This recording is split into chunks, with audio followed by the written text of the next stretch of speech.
Hi everybody, welcome to my channel. I've never said this thing before. I always just kind of say hi and start. So hi, welcome to my channel.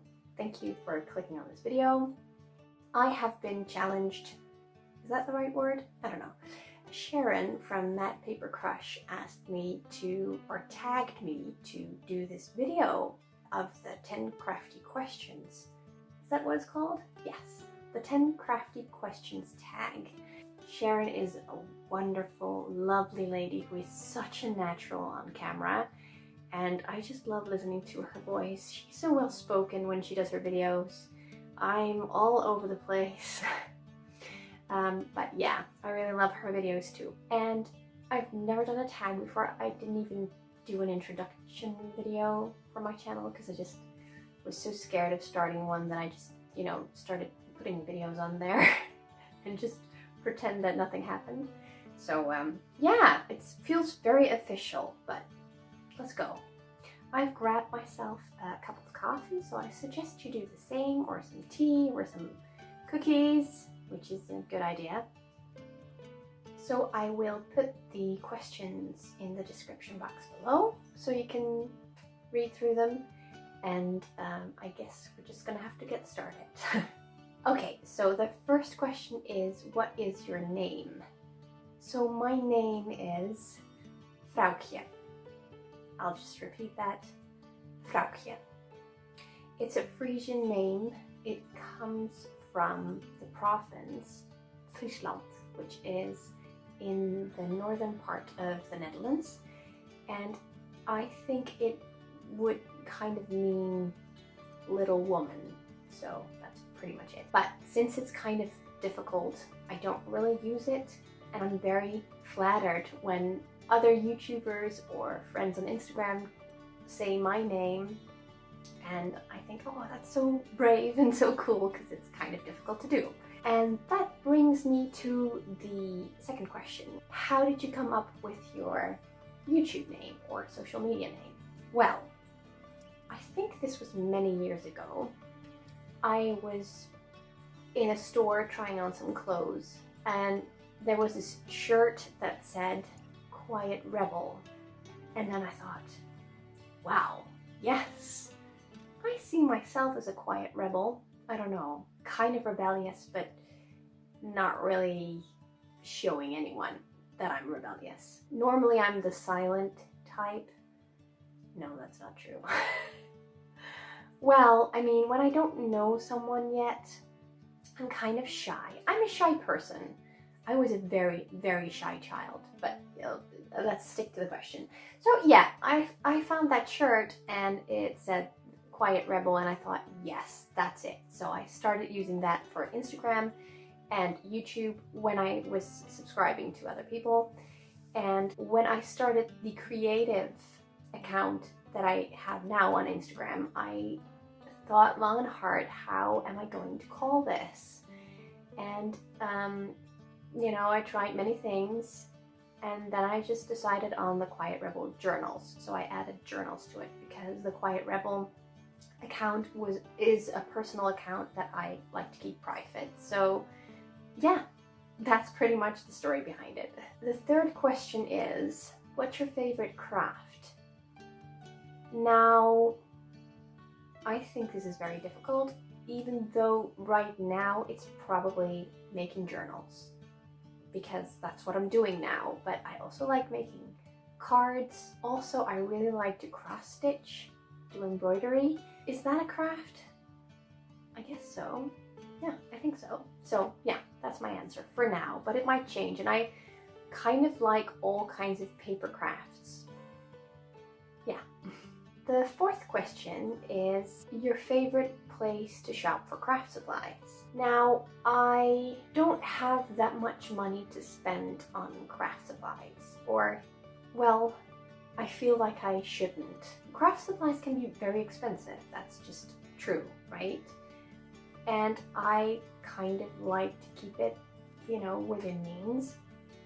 So the store that I probably most often visit is the store Action, which is a European store that kind of compares to the dollar store, I think, or the Dollar Tree, or you know, the equivalent of that, except for the fact that we don't have any dollars, we have euros, and the products are not €1. But I mean, the prices are quite low, which is great, and they actually have very good craft supplies, especially for the price. So that's where I really like to go. And then there is the Danish store called Søstrene, or that's how I pronounce it. It's probably not the Danish way to pronounce it, but and I came across that store in 2010 when my husband and I, well, he wasn't my husband back then, he was my boyfriend, but we were on a city trip in Copenhagen in Denmark, and then I came across this store, and that was the first time in that store, and I really liked it, even though back then they had all kinds of different brands, products from different brands, and nowadays they mainly have products with their own logo on it, so I think that kind of changed. And then luckily over the years they popped up here in the Netherlands as well. They really have great stuff too. And then the other option is the thrift store, because you never know what you may find. I really like looking out for whatever you find there, and it's not only craft supplies that I like to buy at thrift stores. If you've seen my videos of the thrifted finds, you know that I am not a minimalist, let's put it that way.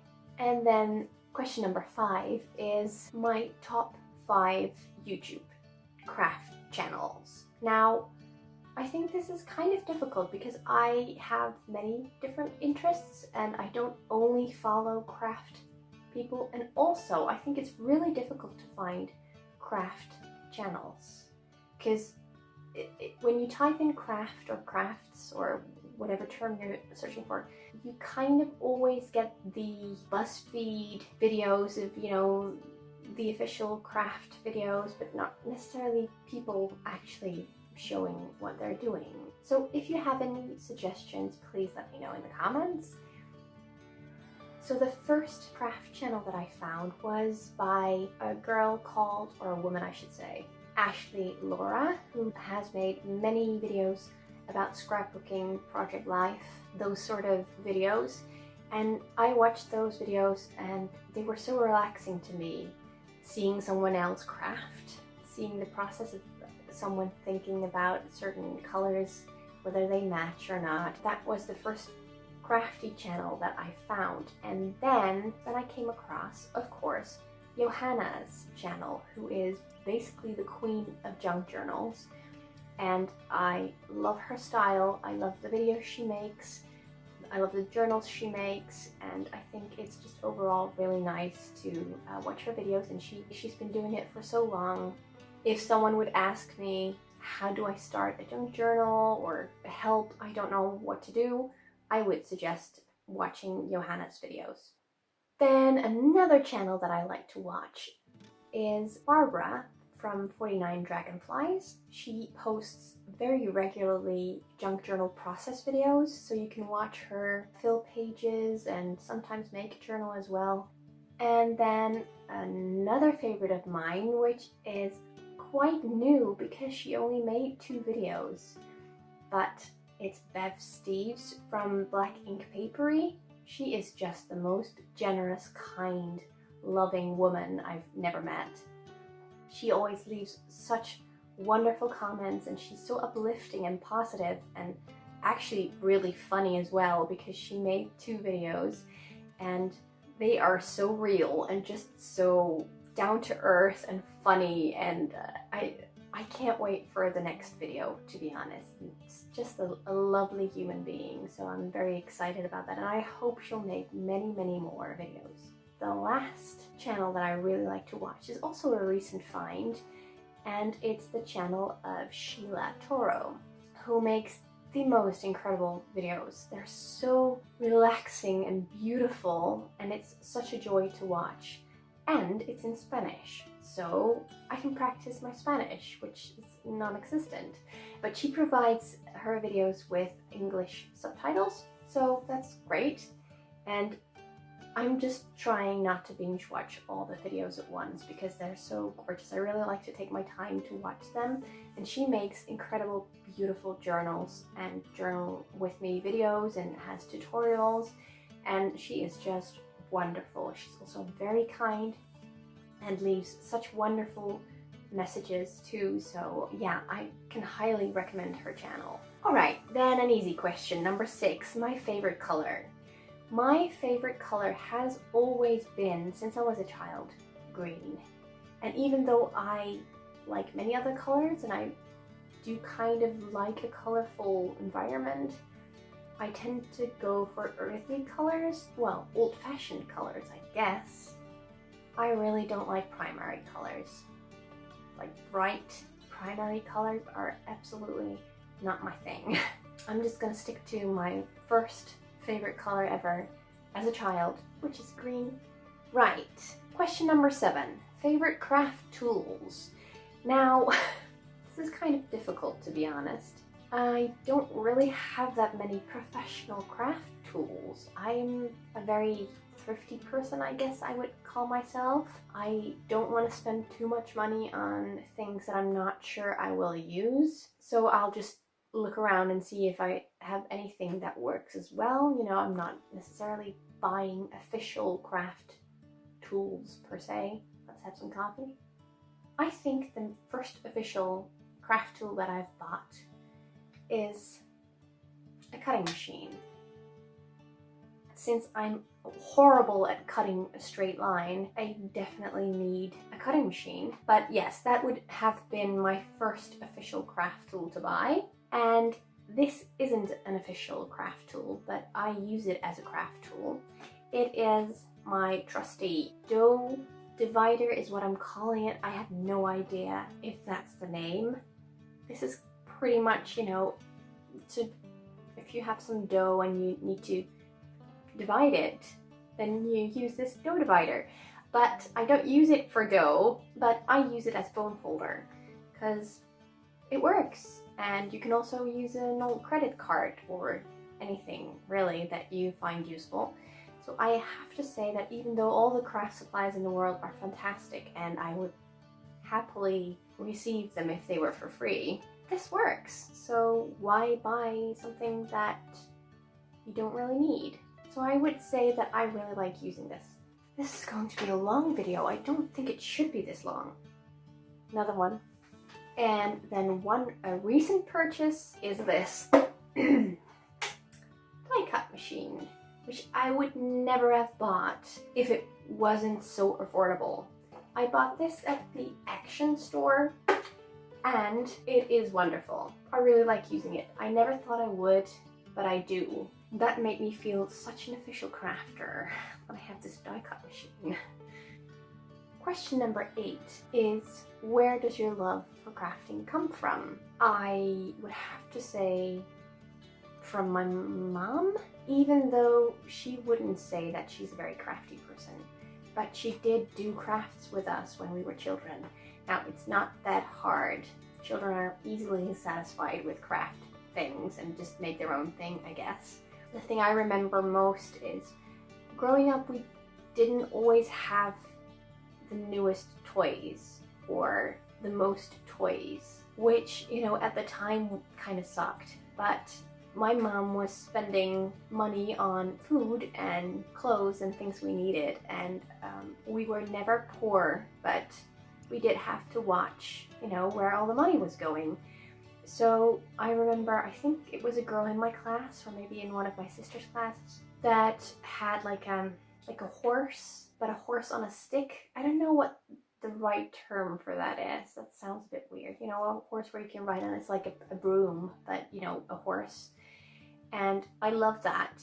And then my mom said, well, let's make it ourselves. And we went outside into the garden and looked for sticks that we could use. And then we made the horse's head out of a sock, which was stuffed with fabric or old things or an old towel or something.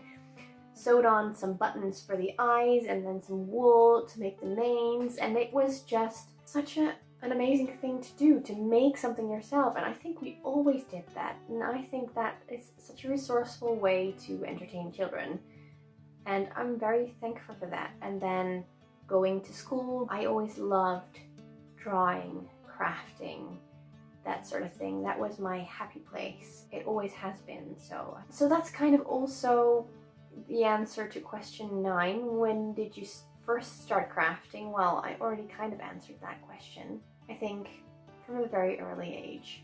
I have 2 older sisters who were also very crafty. The final question, number 10, is favorite crafts so far. Now, I think this is difficult. I have these phases that I go through. Right now, I really like making journals and journaling and any type of paper craft. But I also know that I tend to have the urge to start something new again after a while. I like doing several things at once. So I also really like cross-stitching and embroidery, as I have mentioned before. I think I would have to say that this is probably my favorite craft that I've done because it has taken me so long. I made this in 2013, as you can tell. And I definitely done cross-stitching before, but never on this scale. So it was a lot of work, and I kind of changed some things that were different in the pattern. But overall, I really like it. It's so colorful, and it hangs in our hallway. And yeah, I think that would be my favorite craft that I've done. And then secondly, I think the first journal I ever made. Because I was so surprised that I actually managed to pull it off. Because trying something new for the first time doesn't always work, but this did. And I guess that's why I liked it so much.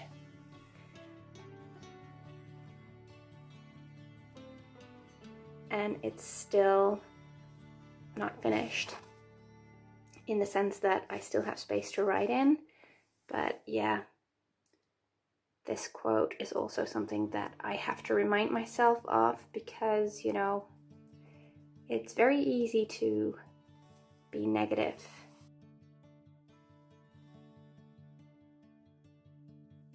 Those were the 10 questions that I answered. I hope I wasn't too thorough.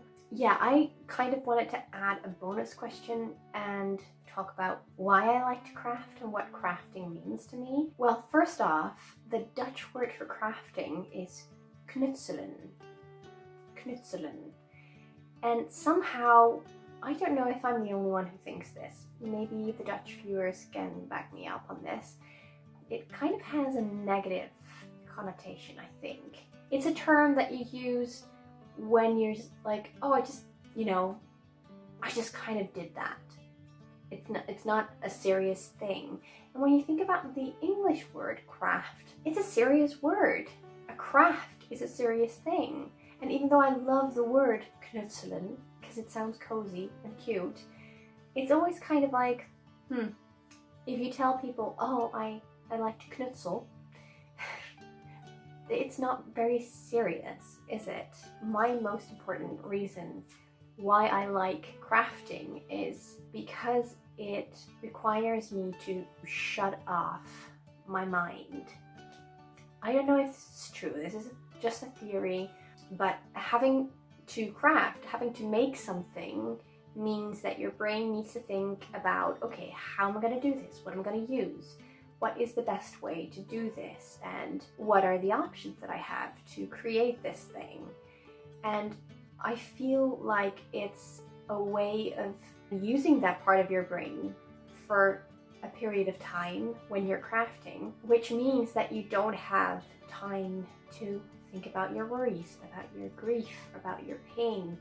And that is just, I guess that's why there's a thing called creative therapy, because it works. And even though it doesn't solve anything and it doesn't take anything away, and even if it's just for a certain amount of time, it heals, because it means that you can just breathe and think about something else instead of always being aware of your pain, your grief, your worries, your doubts, you name it, I got it.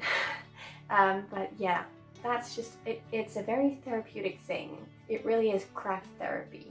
And the great thing about crafting on social media and searching for people like you is that you get to meet all these wonderful people from all over the world. All these corners of the world would never be able to visit, but there they are on the other side of your phone encouraging you and showing you beautiful things that you can be inspired by. And I think that's just a wonderful thing. I really think this crafting community is very uplifting, very positive, and just wonderful. So I guess this is kind of my love letter to all you people out there who like crafting or like to watch other people craft.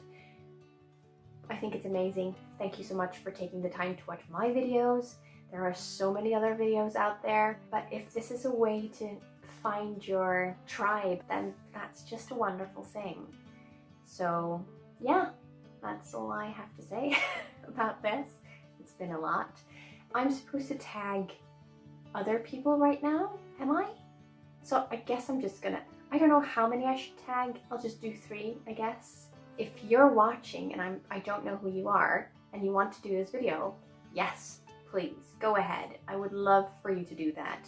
But speaking of the channels that I like to watch, I would like to ask Beth Steves, Sheila, and Barbara from 49 Dragonflies to also do this tag. If you want to, you don't have to show your face. You can just show your craft table or anything you'd like. So that was it. I hope it wasn't too long. Thank you so much for watching, and I'll see you in another video. Bye. Oh, what's happening here? Oh, we have a little cat. Do you want to say hello to the world? No, no, no. Why are you always doing this? We're not in a circus. You were asleep on the couch the whole time, and now you've come to look for me. Oh, this is probably not your best angle. Or mine. Hello. Say hi. Hi, YouTube. My name is Rose. No? I don't know if you can see her. This is not very good for my back, I think. Oh well, let's go find a place to put you. Come on. I want to show you off. My paper-eating cat. Hello. Let's just say hi. You want to say hi to the world? This is my cutie pie. She loves to eat paper, which I don't necessarily like. I mean, she doesn't eat it, she chews it, but yeah. Yeah, you make sure your fluff is gorgeous. You're so cute. Oh yeah, this is her favorite position. No, please. Can I change the lighting? Oh, this is better. Okay, let me just put you away. You're very cute, but... Oh, look! Oh, I'm cats now.